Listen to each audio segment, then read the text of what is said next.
ഒരു 9 കൊല്ലത്തിന് ശേഷം ഇക്കൊല്ലം എനിക്ക് ആറ്റുകാൽ പൊങ്കാല ഇടാനുള്ള ഭാഗ്യമുണ്ടായി. 3-ാം തീയതിയുള്ള പൊങ്കാലയ്ക്ക് ഞങ്ങൾ ട്രിവാൻഡ്രം എത്തിയത് 2-ാം തീയതി രാത്രിയാണ് കേട്ടോ. പൊങ്കാലയ്ക്ക് പോകണം, പങ്കെടുക്കണം എന്നൊക്കെ ആഗ്രഹം ഉണ്ടെങ്കിലും എല്ലാ പ്രാവശ്യത്തെയും പോലെ എവിടെ ഇടും പൊങ്കാല, അല്ലെങ്കിൽ എങ്ങനെ ഇത് ചെയ്യും, കുഞ്ഞിനെയും കൊണ്ട് ഇത് പറ്റുമോ എന്നൊക്കെ ഒരുപാട് ചോദ്യങ്ങൾ എൻ്റെ മനസ്സിലുണ്ടായിരുന്നു. പക്ഷേ നമ്മൾ പറയില്ലേ, ദൈവമായിട്ട് തന്നെ നമുക്കൊരു വഴി അതിന് കാണിച്ചു തരും, നമുക്കതിന് സമയമായിട്ടുണ്ടെങ്കിൽ എന്ന്. ആ ഒരു കാര്യം എൻ്റെ കാര്യത്തിൽ വളരെ കറക്റ്റാണ്. പൊങ്കാല ഇടാൻ പറ്റുമോ എന്ന് സംശയിച്ച് നിന്ന എന്നോട്, വാ ചേച്ചി എന്തായാലും അതിനുള്ള സൗകര്യങ്ങളൊക്കെ ഒരുക്കി തരാമെന്ന് പറഞ്ഞത് എൻ്റെ കൂട്ടുകാരി ശില്പയാണ് കേട്ടോ. അവളങ്ങ് ഗ്രാസിലിരുന്ന് ഇങ്ങ് തിരുവനന്തപുരത്ത് അവളുടെ വീട്ടിൽ അമ്മയും അച്ഛനെയൊക്കെ കൊണ്ട് ഞങ്ങൾക്ക് അതിന് വേണ്ടിയിട്ടുള്ള സൗകര്യങ്ങളെല്ലാം ഒരുക്കി തന്നു. ട്രിവാൻഡ്രത്തെത്തി ഞങ്ങളെ കൂട്ടിക്കൊണ്ടു പോയതും പിറ്റേന്ന് പൊങ്കാല ഇടാൻ വേണ്ടിയിട്ടുള്ള സൗകര്യങ്ങൾ, അടുപ്പ് മുതൽ കലം, ചൂട്ട്, കൊതുമ്പ്, പൊത്താൻ, അങ്ങനെ എല്ലാ സൗകര്യങ്ങളും ഒരുക്കി തന്നതും ശില്പയുടെ അമ്മയച്ഛനും കൂടെയാണ്. പൊങ്കാല എന്നത് സത്യം പറഞ്ഞാൽ വേറൊരു വൈബ് തന്നെയാണ് കേട്ടോ. അങ്ങനെ ഞങ്ങൾ രാവിലെ എഴുന്നേറ്റ് കുളിച്ചൊരുങ്ങി പൊങ്കാല ഇടാനുള്ള വീട്ടിലേക്ക് എത്തി. ആ വീടിൻ്റെ അടുത്തുള്ള ഒരു മഹാദേവ ക്ഷേത്രത്തിലേക്ക് ഒന്ന് തൊഴാൻ പോകുന്ന ഒരു കാഴ്ചയാണ് ഈ കാണുന്നത്. ഇത് നോക്കിക്കേ, ക്ഷേത്രമുറ്റം മൊത്തം പൊങ്കാല ഇടാനുള്ള ആൾക്കാരെ കൊണ്ട് നിറഞ്ഞു കഴിഞ്ഞു. സമയം ഏതാണ്ട് ഒരു 6 മണി ആയിട്ടേ ഉള്ളൂ. അപ്പോഴേക്കും തന്നെ എല്ലാവരും കുളിച്ചൊരുങ്ങി പൊങ്കാല ഇടാൻ കല്ലിട്ട് വെച്ചിട്ടുള്ള സ്ഥലങ്ങളിലേക്ക് എത്തിക്കഴിഞ്ഞു. ചിലരാവട്ടെ പൊങ്കാലയ്ക്ക് ഇടാനുള്ള മണ്ടപ്പുറ്റിൻ്റെയും തെരളിയുടെയും ഒക്കെ മാവ് കുഴയ്ക്കാനും തുടങ്ങി. കുറച്ചുകൂടെ കഴിഞ്ഞാൽ ഈ ഭാഗത്തേക്കൊന്നും വണ്ടികൾ കടത്തിവിടില്ല, അപ്പോൾ പിന്നെ ആകെ തിരക്കാവും. അതുകൊണ്ട് തന്നെ എല്ലാവരും പറഞ്ഞു വെച്ചിട്ടുള്ള സ്ഥലങ്ങളിലേക്ക് അതിരാവിലെ തന്നെ എത്തിച്ചേരും. നല്ല ഒച്ചത്തിൽ ദേവിയുടെ പല പല നല്ല പാട്ടുകൾ വെച്ചേക്കുന്ന കേൾക്കുമ്പോൾ തന്നെ നല്ലൊരു വൈബാണ് കേട്ടോ. ഒരു 7 മണിയൊക്കെ ആയപ്പോഴത്തേക്കും റോഡിൽ നല്ല തിരക്കായി തുടങ്ങി. എല്ലാവരും പറഞ്ഞു വെച്ചിട്ടുള്ള സ്ഥലങ്ങളിലേക്ക് എത്തിച്ചേരാൻ വേണ്ടിയിട്ടുള്ള ഒരു ഓട്ടപ്പാച്ചിൽ. തലേന്ന് തീരെ ഉറങ്ങാതെ കിടന്നിട്ട് രാവിലെ എഴുന്നേറ്റതാണെങ്കിൽ പോലും നമുക്ക് ഉറക്കക്ഷീണം ഒന്നും തോന്നുന്നേയില്ല. പൊങ്കാല ഇടാനും അവിടുത്തെ കാഴ്ചകൾ കാണാനും ഭയങ്കര എക്സൈറ്റ്മെന്റിലാണ് ഞങ്ങൾ എല്ലാവരും. അപ്പോൾ ഇക്കൊല്ലത്തെ പൊങ്കാലയ്ക്ക് എനിക്ക് 2 ചേച്ചിമാരെ കിട്ടിയിട്ടോ. അങ്ങ് കോട്ടയത്തു നിന്നുള്ള 2 പേര്, പ്രീതി ചേച്ചി, മനു ചേച്ചി. ചേച്ചി എന്ന് പൂർണ്ണതയോടുകൂടി തന്നെ വിളിക്കാൻ പറ്റുന്ന 2 ചേച്ചിമാർ. ഇത്തവണ എന്തായാലും അവരെ പരിചയപ്പെടാനും അവരുടെ കൂടെ പൊങ്കാല ഇടാനും ഉള്ള ഒരു ഭാഗ്യം കിട്ടി.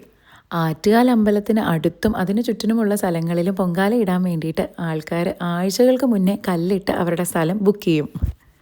ജാതിമത വ്യത്യാസമൊന്നും ഇല്ലാതെ ഇവിടെയുള്ള ചില യൂണിയൻകാരും അസോസിയേഷൻകാരും ഒക്കെ പൊങ്കാല ഇടാൻ വരുന്നവർക്ക് രാവിലത്തെ കാപ്പിയും പലഹാരവും ഒക്കെ ഒരുക്കിയിട്ടുണ്ടായിരുന്നു. ഞങ്ങൾ പക്ഷേ പൊങ്കാല ഇട്ട് കഴിഞ്ഞിട്ടേ കാപ്പി കുടിക്കുന്നുള്ളൂ എന്നുള്ളൊരു തീരുമാനത്തിൻ്റെ പുറത്ത് അങ്ങനെ നടക്കുകയാണ് കേട്ടോ. അപ്പോഴേക്കും ദേ സൂര്യനൊക്കെ ഉദിച്ചു വരുന്നതേ ഉള്ളൂ. അപ്പോൾ ഇക്കൊല്ലത്തെ പൊങ്കാല ഞാനും അമ്മയും ഇടുന്നുണ്ട്. അതിനുള്ള സൗകര്യം കിട്ടിയതാവട്ടെ ശില്പയുടെ അമ്മയുടെ ഫ്രണ്ടിൻ്റെ ഒരു റിലേറ്റീവിൻ്റെ വീട്ടിലാണ്.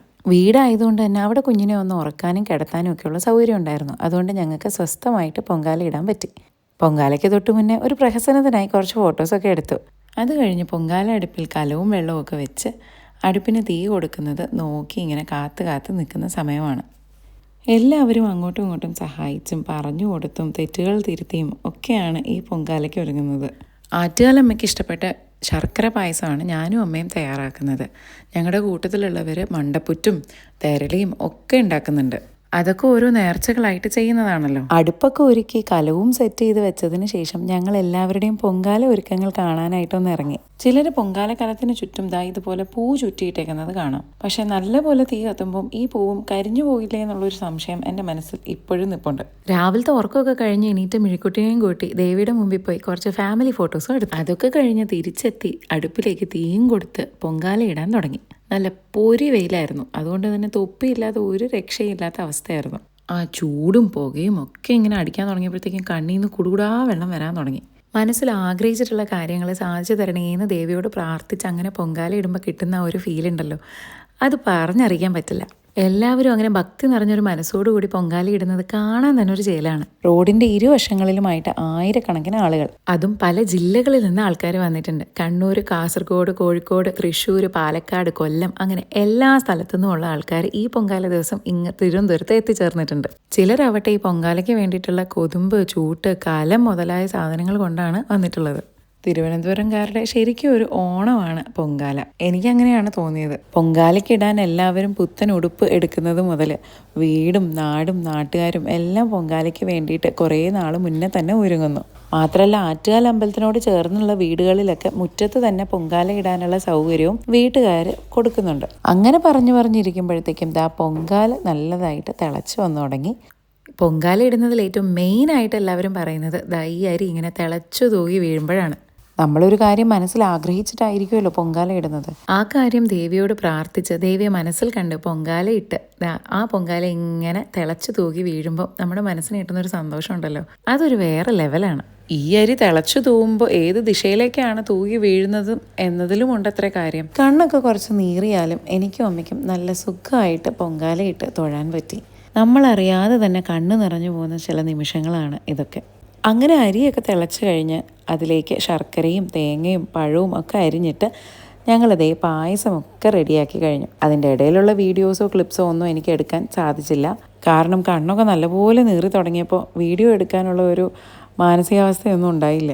അങ്ങനെ പൊങ്കാലയൊക്കെ ഇട്ട് കഴിഞ്ഞ് ഞങ്ങൾ കാപ്പിയൊക്കെ കുടിച്ച് തിരിച്ചു വന്ന് പൊങ്കാല നേദ്യത്തിനായിട്ടുള്ള കാത്തിരിപ്പിലായിരുന്നു. അങ്ങനെ ആ സമയവും വന്നെത്തി.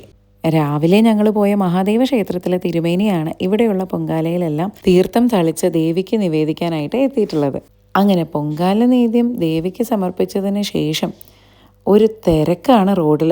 എല്ലാവരും തിരിച്ചു പോകുന്ന ഒരു തിരക്കിലാണ്. റോഡ് മുഴുവൻ ട്രാഫിക്കാണ്. ദേവിക്ക് നേദിച്ച പൊങ്കാല പായസവുമായിട്ട് തിരിച്ച് വീട്ടിലേക്കുള്ള യാത്രയിലാണ് എല്ലാവരും. അപ്പോൾ ഇപ്രാവശ്യത്തെ പൊങ്കാല ഉഷാറായതിൻ്റെ സന്തോഷത്തിൽ ഈ വീഡിയോ ഇവിടെ നിർത്തുന്നു. അപ്പോൾ മറ്റൊരു വീഡിയോയുമായി നെക്സ്റ്റ് ടൈം കാണാം. ബൈ.